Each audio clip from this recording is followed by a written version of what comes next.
पुत्र थे। एक दिन वे मगध राज्य की सैर के लिए निकले। उस युवती को देखो, इस राज्य की राजकुमारी कितनी सुंदर है ना। अगर मैं अपने जीवन में विवाह करूंगा तो सिर्फ इसी से। ये मुझे बहुत भा गई। मुझे भी ये कन्या बहुत पसंद आई है। मैं तुमसे बड़ा हूँ, इस राजकुमारी से विवाह करने का अधिकार मेरा पहला बनता है। इस युवती को देखकर कोई भी अपना दिल हार जाएगा। वो इतनी सुंदर है कि कोई भी उसे देखकर मंत्रमुग्ध हो जाए। एक काम करते हैं, हम जाकर उसी से पूछते हैं कि हम तीनों में से आखिर उसको कौन पसंद है। हाँ, मैं भी वही सोच रहा था। चलो चलकर पूछते हैं। इसके बाद वो तीनों राजकुमारी के पास गए और उनसे अपने मन की बात पूछ ली। ऐसा है कि मैं अपने पिता के निर्णय का सम्मान करती हूँ और वो जिनसे शादी करने के लिए कहेंगे मैं उनसे शादी कर लूंगी। विवाह के लिए मैं स्वयं निर्णय नहीं लेना चाहती हूँ, इसलिए आपको मेरे पिताजी से बात करनी होगी। तो इस विषय में हम तुम्हारे पिताजी से भी बात कर लेंगे।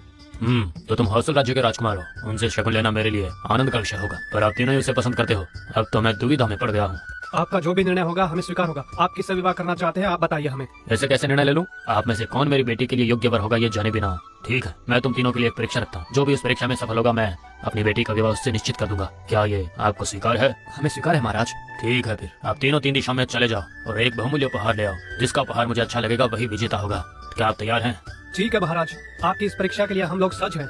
हाँ, एक और बात, उपहार कितना मूल्यवान होगा इसका निर्णय मैं खुद करूंगा। आप जा सकते हो। वो तीनों वहाँ से निकलकर कुछ दूर चलकर एक धर्मशाला के पास रुक जाते हैं। उन तीनों के वहाँ रुकने के बाद इस तरह राजकुमार की वेशभूषा में जाएंगे तो हमारा काम नहीं हो पाएगा। हमें स्वयं को साधारण वेश में बदलना होगा। हाँ, हमारा साधारण वेशभूषा में जाना ही उचित होगा। तुम्हारा निर्णय ही मेरा निर्णय होगा। मैं तो कहता हूँ आज रात इस धर्मशाला में रहकर कल सवेरे अपनी यात्रा पर निकल जाते हैं। मैं उत्तर दिशा में जाने की सोच रहा हूँ। और मैं दक्षिण दिशा में, और मैं पूर्व की ओर जाऊंगा। हम उपहार लेकर 7 दिन बाद इसी धर्मशाला में मिलेंगे। अभी रात भी काफी हो चुकी है, इसलिए अब हम लोगों को विश्राम कर लेना चाहिए। फिर अगले दिन सुबह वो तीनों अपनी दिशा में अग्रसर हो जाते हैं। पहले गुणवर्मा सीतापुर नाम के एक छोटे से शहर में पहुंचता है। लगता है यहाँ बड़ा व्यापार चलता है। वहाँ कोई रेशम के वस्त्र का विक्रेता है, वहीं जाता हूँ। आइए आइए, हमारे पास असली रेशम है जो हम खुद बुनते हैं खुद, जो आपको वाजिब दाम में भी मिलेगा। देखिए ये वस्त्र कितने प्यारे हैं। हाँ अच्छा, लेकिन मुझे ये नहीं चाहिए। एक ऐसा अनमोल वस्त्र चाहिए जो आपने अब तक किसी को न बेचा हो, जिसे देखते ही मनुष्य अपने होश खो बैठे। ऐसा वस्त्र तो हमें खास कर बुनना होगा जिसका मोल भी अधिक होगा, बहुत अधिक। क्या आप उतना मोल चुका पाओगे हमको? चाहे उसका कितना भी मोल हो मैं दे दूंगा। तुम्हें 5 दिनों का समय दे रहा हूँ मैं। क्या तुम वस्त्र बना दोगे? तो फिर उसके लिए आपको मुझे 5 सोने की मोहरें देनी होगी, समझे? ठीक है, मैं आपको दे दूंगा। अब जल्दी से काम शुरू करो। यूं जब गुणवर्मा बात कर रहा था, एक आदमी वहाँ से कालीन लेकर जा रहा था और गलती से वो गुणवर्मा से टकरा गया। देखकर नहीं चल सकते? यहाँ खड़ा आदमी दिखाई नहीं देता? क्यों दिखाई नहीं देगा? ये कालीन मुझसे संभल ही नहीं रही है। बूढ़ा हो चुका हूँ ना बेटा। तुम इस कालीन को खरीद लो ना बेटा। कालीन को बेचकर मेरे पास थोड़े कुछ पैसे आ जाएंगे। ये कैसा कालीन है? कुछ खास नहीं है इसमें तो। ठीक है, इतना कह रहे तो ले लेता हूँ। ये कितने में दोगे मुझे? इसके 40 सोने की मोहरें होंगी। क्या 40 सोने की मोहरें? आप भागले तो नहीं हो गए हो? ये देखने में 2 चांदी की मोहरें कमोल की भी नहीं लग रही है। देखो, आप जैसा समझ रहे हो ये कोई साधारण कालीन बिल्कुल नहीं है। आप इस पर चढ़कर जहाँ भी जाना चाहते हो ये आपको वहाँ लेके जाएगी। जहाँ चाहूँ मुझे ये वहाँ ले जाएगी? आप झूठ कह रहे हैं क्या? कालीन अपने आप कैसे जा सकती है बताइए? यही तो इसकी विशेषता है, इसीलिए तो इसका मोल ज्यादा है। ये आपको बहुत काम आएगी, आप इसे ले लीजिए। आप इस पर चढ़कर जहाँ जाने की आपकी इच्छा होगी ये आपको वहाँ लेकर चली जाएगी और तुरंत पहुँचा देगी। मुझे बिल्कुल विश्वास नहीं हो रहा है, आप भी मेरे साथ चलिए। इसके बाद वो दोनों उस कालीन पर चढ़ गए। कालीन इस पूरे शहर की सैर करवाओ। गुणवर्मा की इच्छा सुनकर वो कालीन वाला उसे पूरा शहर घुमाने लगता है। गुणवर्मा आश्चर्यचकित हो जाता है और कहता है, कालीन तो अद्भुत है। हम जहाँ चाहेंगे ये हमें वहाँ ले जाएगी क्या? जी हाँ, आप बिल्कुल सही सोच रहे हैं। आप जितनी दूर चाहे ये आपको उतनी दूर तक लेकर चली जाएगी। ठीक है, फिर हम पहले नीचे उतर जाते हैं। नीचे उतरकर गुणवर्मा ने उस बूढ़े को 40 सोने की मोहरें दी और उस कालीन को खरीद लिया। दूसरी ओर दक्षिण दिशा की ओर चलकर राजवर्मा एक शहर में जा पहुंचा। वहां पहुंचने के बाद यहाँ बहुत सारे व्यापार चलते दिख रहे। लगता है मुझे विशेष वस्तु यहीं कहीं मिलेगी। राजा महाराजाओं को स्वर्ण बहुत प्रिय है। अनमोल रत्न, मोतियों से जड़ा हुआ कोई आभूषण, ऐसा कुछ खरीद लेता हूँ जिससे मेरा रुतबा भी बढ़ जाएगा और उन सबको पसंद भी आएगा। आइए आइए, यहाँ ऐसी ऐसी वस्तुएं मिलेंगी जो आपने पहले कभी नहीं देखी। आइए आइए। ये क्या ऐसी क्या वस्तु है जो हमने कभी नहीं देखी? बताइए तो। आप जितने की वस्तु लेना चाहते हो उतने की वस्तु आपको मिलेगी। यहाँ आपको 1 चांदी के मोल से लेकर 50 सोने की मोहरें की मोल तक की वस्तुएं भी मिल जाएंगी। 50 सोने की मोहरें? ऐसी कौन सी वस्तु है, बताइए। ये लो, इस सिंह को देखिए, ये 50 सोने की मोहरें की है। क्या इस सिंह का मोल 50 मोहरें? आप मुझे खुलेआम ठग रहे हो। ये केवल चांदी की मोहर ही होगी। इसे छोड़िए और आप मुझे कुछ और दिखाइए। ये 2 चांदी की मोहर की, ये वाली 4 सोने की मोहर की, और ये। आपके पास तो सारी वस्तुएं हैं, सारी की सारी कम दाम वाली है और आप मुझे मोल ज्यादा बता रहे हो। तुम यहाँ खरीदने आए हो या केवल देखने आए हो?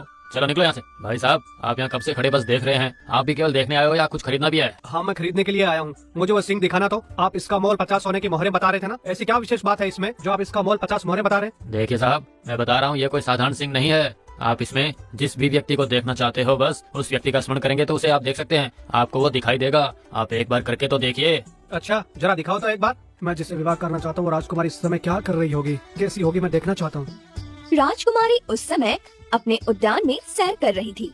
हाँ, क्या रूप है, अति सुंदर। किसी भी मॉल पर मैं इसे ही विवाह करूंगा और इसके लिए मुझे सिंह की आवश्यकता होगी। इससे अनमोल वस्तु मुझे और कहीं ढूंढने पर भी नहीं मिलेगी, चाहे कुछ भी हो जाए। ये तो किसी सोने के आभूषण से भी बहुत कीमती है। ये सिंह मुझे बहुत पसंद है। लेकिन आपको इसे खरीदने के लिए पूरी 50 सोने की मोहरें देनी होंगी।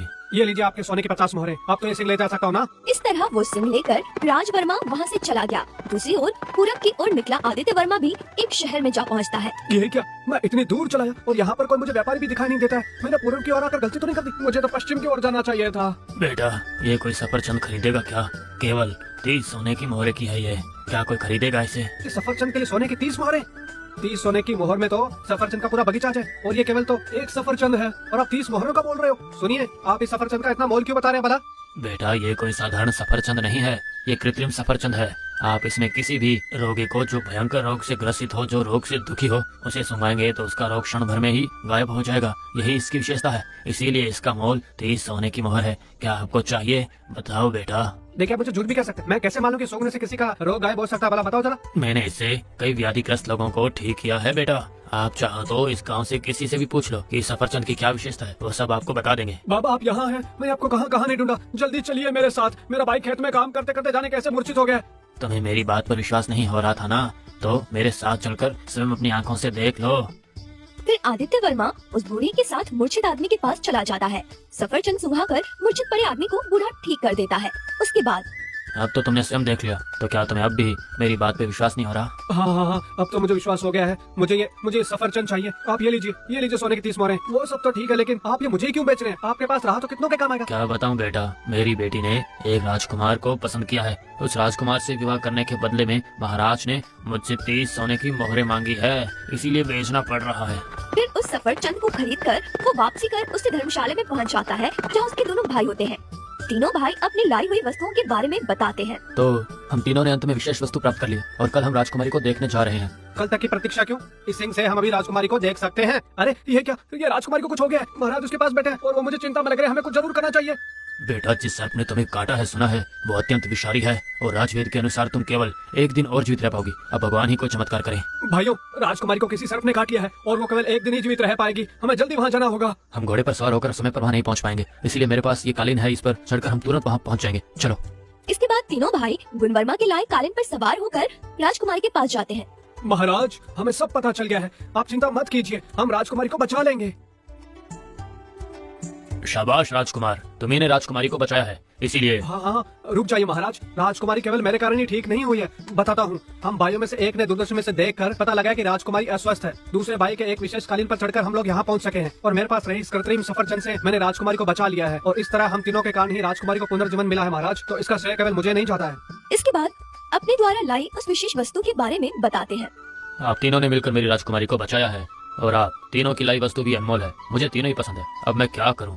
लेकिन मैं अपनी राजकुमारी का विवाह तीनों से तो नहीं करा सकता। मैं तो केवल किसी एक से ही विवाह करवा सकता हूँ। ठीक है, अगर आप बुरा ना मानो तो मैं आपकी एक और परीक्षा लेना चाहता हूँ। आप सत्य कह रहे हैं महाराज, आप तीनों से राजकुमारी का विवाह नहीं करवा सकते, हम जानते हैं। आप जो भी परीक्षा लेना चाहें हम उसके लिए तैयार हैं महाराज। हाँ महाराज, आपकी परीक्षा में विजेता से ही राजकुमारी को विवाह करना चाहिए। ठीक है, तो कल हम सब एक बड़े मैदान में मिलने वाले हैं। वहाँ कल तुम्हारे लिए स्पर्धा रखी जाएगी। आज रात के लिए विश्राम कर लो तुम। कल सवेरे आपको हमारा परिवार मैदान में मिलेगा, आ जाना। इस तरह उस रात विश्राम कर अगले सवेरे एक विशाल मैदान में वो लोग चले जाते हैं। वहाँ पर आप तीनों को एक एक भाला दिया जाएगा। आप तीनों में से जो भी उसे दूर फेंक पाएगा वही विजेता घोषित किया जाएगा। क्या आप इसके लिए तैयार हो? हम पूरी तरह तैयार हैं महाराज। ठीक है, तीनों में आप ही सबसे बड़े हो तो आप ही सबसे पहले भाला फेंकी महाराज। सबसे पहले गुणवर्मा भाला फेंकता है, जो बहुत दूर जाकर मैदान के बाहर गिरता है। बहुत बढ़िया राजकुमार, आपने भाले को बहुत दूर फेंका है। आज तक हमारे राज्य में कोई भी इतनी दूर भाले को नहीं फेंक पाया है। अगली बारी राजवर्मा आपकी है, अब आप भाला फेंकिए। राजवर्मा ने भी भाला अपनी पूरी ताकत लगाकर फेंका, जो गुणवर्मा के भाले से भी दूर मैदान के बाहर जाकर पत्थर से जा टकराया। ये देखकर महाराज, शाबाश राजवर्मा, आपने तो भाले को अपने भैया के भाले से भी दूर फेंका है। अब तक तो आप ही विजेता हैं। देखो आदित्य, आपके दोनों भाइयों ने भाला कितनी दूर फेंका है। देखो, अगर आपको जीतना है तो फिर भाला इन दोनों से भी दूर फेंकना होगा। फिर आदित्य वर्मा ने जोर लगाकर भाला फेंका, जो उसके दोनों भाइयों के द्वारा फेंके गए भाले से भी कहीं दूर जाकर गिरा। लेकिन वो भाला कहाँ गया ये किसी को पता ही नहीं चला।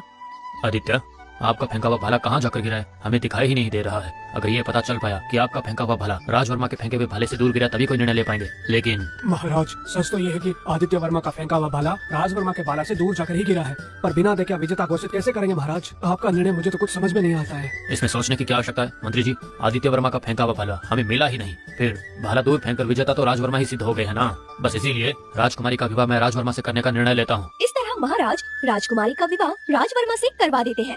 पर सत्य तो ये था कि आदित्य वर्मा ही इस मुकाबले का असली विजेता था।